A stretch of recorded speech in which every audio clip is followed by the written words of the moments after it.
Ry afaka malalao amin'ny tompo dia mbola faly indrindrindra ny tenako miarahaba anareo sy manao izao fampahirizana sy fampianarana avy amin'ny tompo izao. Ny antony izao mandrakariva ry afaka malala dia tia ny tompo isika iainam-piadanana, tia ny tompo isika iainam-pifaliana, isika rehetra izay efa nandray ny tompo Jesosy mpamonjy dia mbola lava ny lalana ety amin'izao tontolo izao ka tsy toloko sy angaiay mandrakariva isika nefa tsika manana an'ilay mahay ny zavatra rehetra dia izany no tiany tompo hitenenana amintsika mandrakariva mba hialana izany alahelo sy toloko izany. Dia ndao arasika hiarivavaka ry havako malala angataka ny fanahy ny tompo hanambara izay tiany tenena indray amintsika dia hiarivavaka isika. Mankasitraka anao izay ry Kristy mpanjaka dia amin'izao fotoana izao indray tsy navelanao tafandrimandry ity mpanomponao Jesosy fa rehefa misy zavatra tianao ambara amin'ireo malalanao dia terenao am-panahy dia intiao irao ao tompo hanambara izany.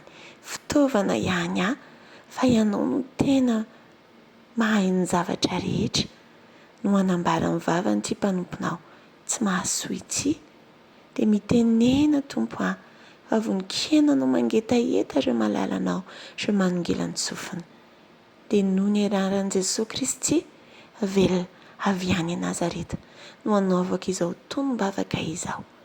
Amen. Ny tompo moa ry havako malala dia te hijery ny atsipirian'ny fiainantsika tsirairay avy. Te hijery izy hoe aiza ihany koa no mety misy mahatonga ny olony tsy tena iainao anatin'ny fifaliana sy ny fiadanana. Dia tonga tato anatiko sy tao an-tsaiko ny amin'ny hoe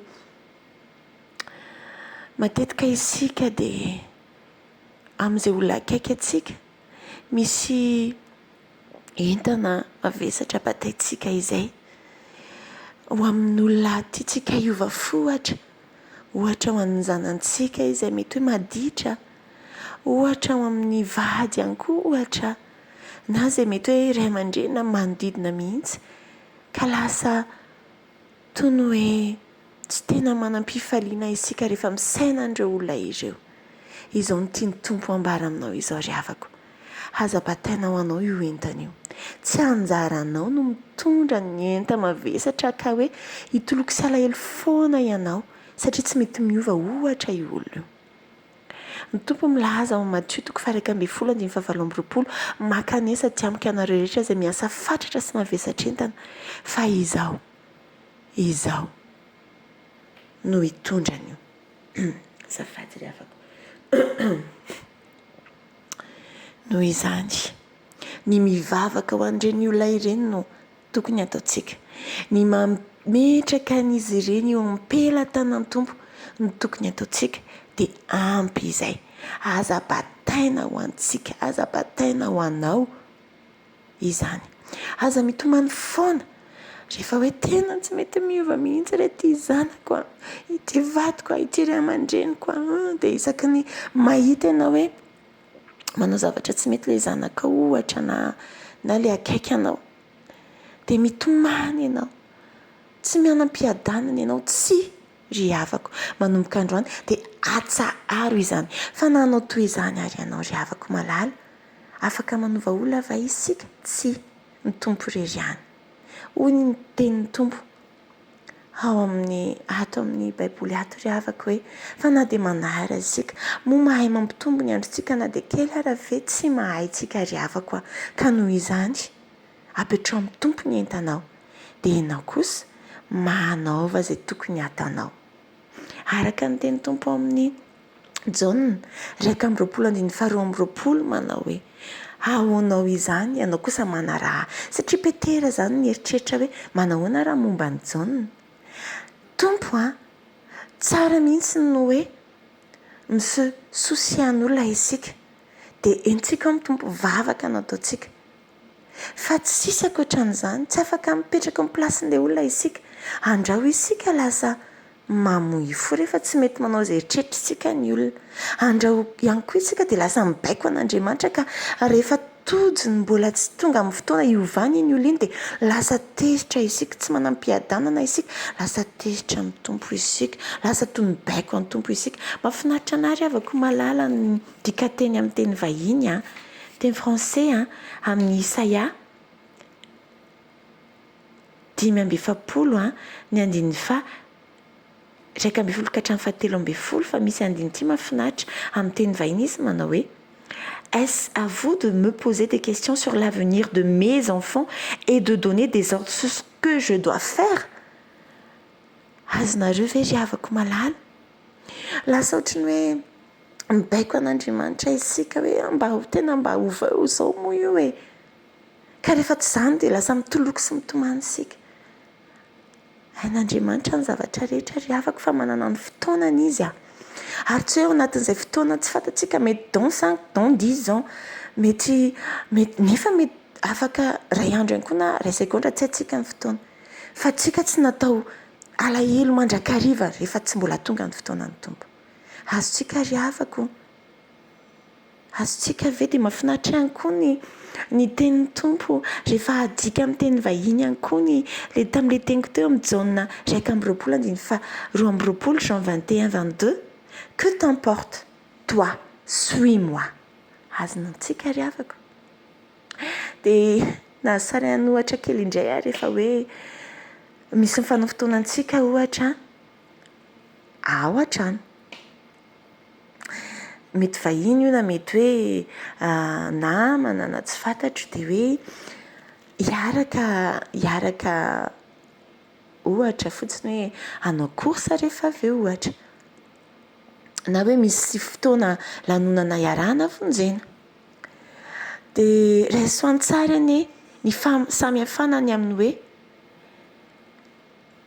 tara fotoana ilay olona itsika ato an-trano efa voahomana daholo ny zavatra rehetra dia miandro itsika ilay olona izay andrasantsika mbola tsy tonga foana eritrereto fa sorenisika satria tsika ny eritreritra hoe fa nanao izay rehetrarehetra fa ilay olona koa mbola tsy tonga foana dia miandro eo tsika tsy manao ninina fa miandro eo dia tena fahasorenana avy eo dia rehefa tonga ilay olona dia mety tena tezitra amintsika fa raisoany tsara indray ny hoe miandrotsika tokoa vita daholo ny rehetrarehetra fa mandra-piandra n'iny olona iny dia manao zavatra hafa tsika tsy maintsy misy foana zavatra afaka ataontsika ka rehefa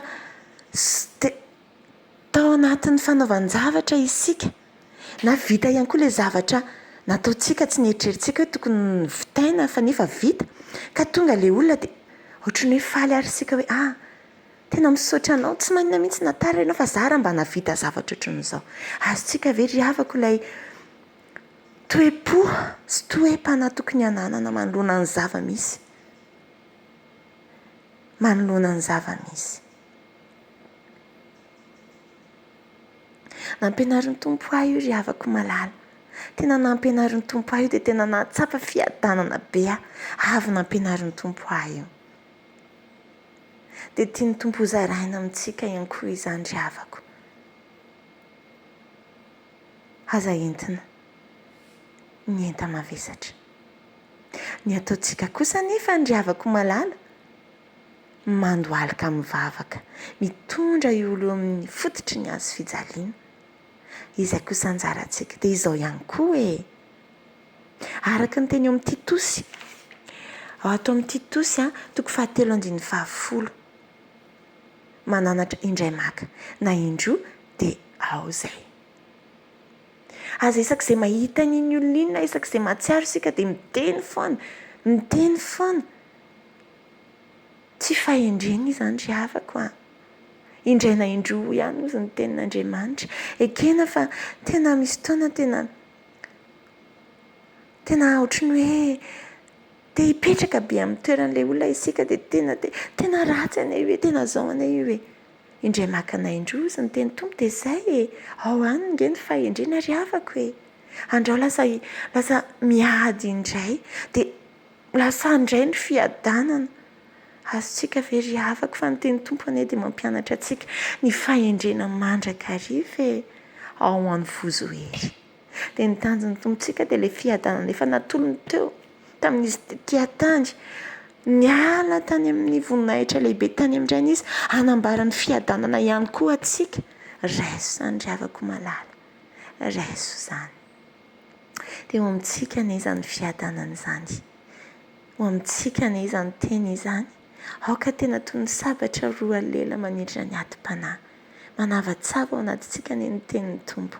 Izany fampaherezana sy fampianarana izany ka tena tahakay nandray tena hoe fiovana feno fiadanana rehefa nahazo izany dia zaraina aminao ihany koa.